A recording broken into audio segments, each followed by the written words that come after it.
Right, this should hopefully be a very quick video from me today. Excuse the red head, I was stupidly walking around Duxford Airfield yesterday without a hat or any sun cream on.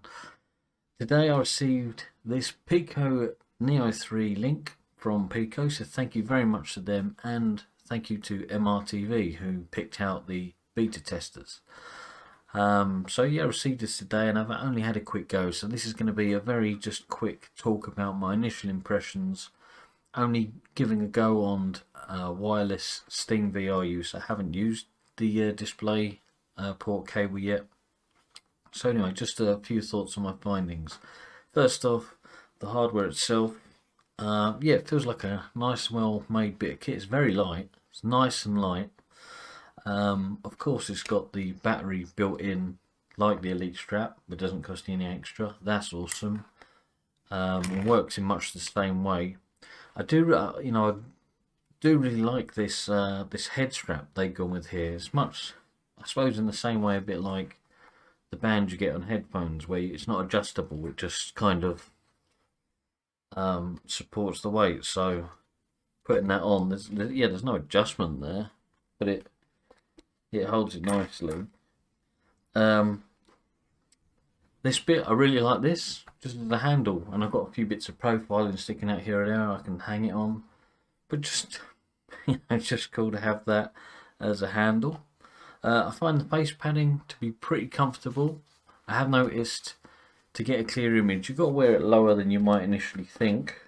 But yeah, I was worried in the first place I was getting a lot of light leakage, but I was wearing it too high. Put it down here, and really I'm getting no light coming out the side. You can get a little bit on the nose, basically the same as the Quest 2, pretty much.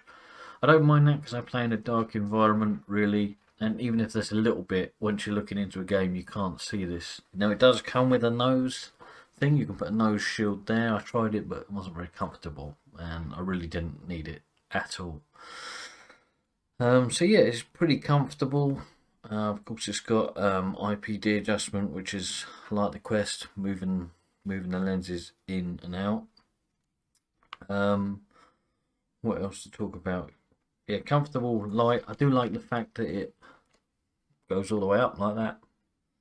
So great for shoving it on your face, especially if you've got glasses.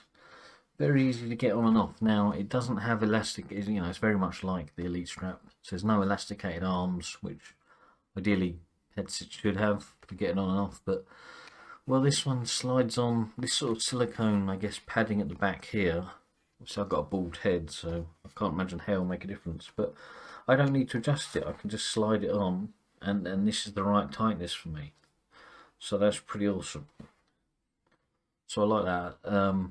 Easier than I can get the Quest 2 on and off without adjusting it, but it's not as easy, and I'm worried that sooner or later that Elite strap's going to give in. So yeah, installation very straightforward.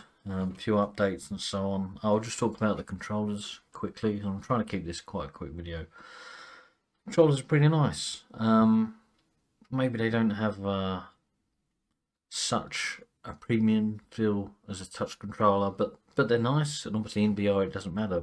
But I do like the size. The size is great. I mean, I've got small hands, but even the Quest controllers are small for me. But I really like that, the length of those.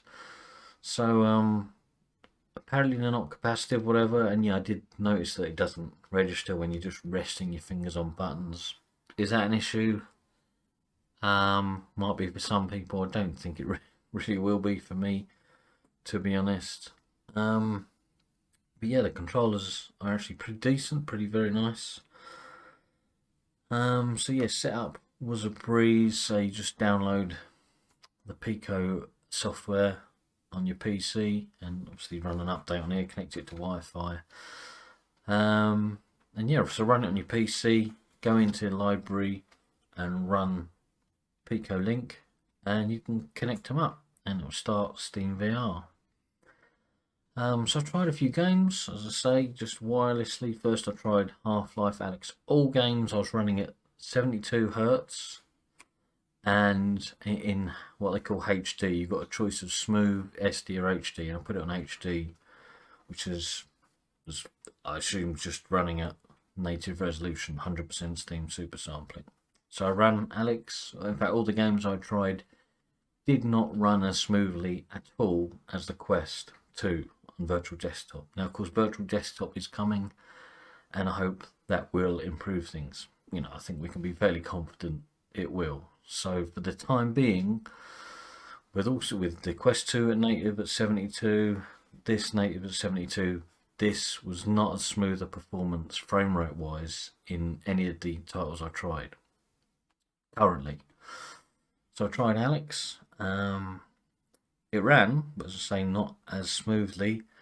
The game seemed to pick up these as touch controllers, Rift controllers, whatever. The problem I had in Alex, I noticed that, I can demonstrate here, when you turn your hand like this, the hand wouldn't rotate. How do I do this? So the hand wouldn't rotate in place on the axis, like the middle axis. It was like the axis was almost at the side. So as you turn your hand, the hand is rolling over there. So as you rotate your hand, it'd roll back and forth. I can't really explain it, but it wouldn't be in the right place all the time. So they've obviously got to sort out controllers, controller mapping, and that's something they need to jump on ASAP for all the big games. You really want these controllers to be recognized and picked up straight away. And so I moved on to Boneworks again. Not as good a frame rate, and the position of the controllers, my arms are way too long. And again, I jumped straight into the Quest 2 after to try my hands are in the right place. But on Boneworks with this, my hands were out here, way too long, which was just really awkward. So yeah, again, a controller issue that needs sorting out. I tried Saints and Sinners and I just couldn't load it. It came up with a message on desktop saying about trying to run in Oculus or whatever. And to prove that wasn't a PC problem, again, I jumped in Quest 2 and on virtual desktop, it just worked straight away. But on this, it was trying to load it via Oculus or something. So perhaps there's a fix for that, or incoming, I don't know. And lastly, I thought I'd just give Pavlov a go. As I say, it was only a quick go. It's quite late tonight. And Pavlov, again, not as good a frame rate, but this is the thing I noticed in Pavlov. So holding a rifle, the wrong way, I'm holding the way around, but trying to keep a steady sight picture wasn't easy. It was slightly jittering about, and it didn't really matter where I put it, slightly jittering about. Again, jumped into Quest 2, straight away, dead solid sight picture. No virtual stock or anything like that, just. So yeah, I mean, that's just my initial first impression. So I'm going to do more videos on this. You know, I'm lucky enough to be a beta tester, so I think it's fair that I take the time to relay my feedback and do so on their Discord as well.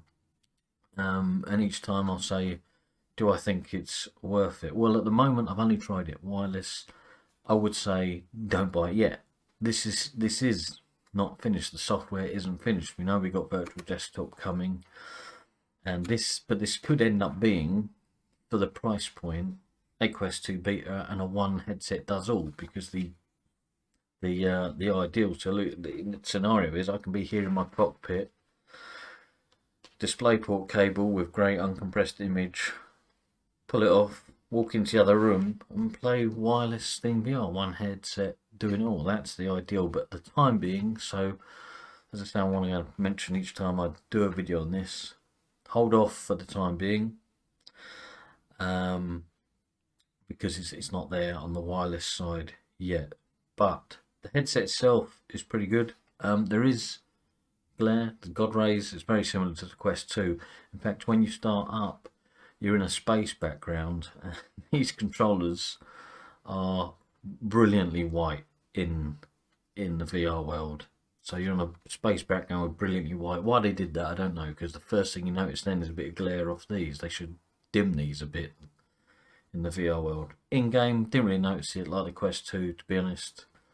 Not really an issue for me, but obviously more testing to be done at that point. So yeah, so for now, hold off if you're thinking of getting one. I think there'll be a lot of updates over June, and really, we're really holding out for Guy to get virtual desktop out. I think that's going to be the big tester of what this can do. But again, thank you to Pico and MRTV. It's clearly a nice bit of kit. It's just the software isn't there yet, and I hope it will get there.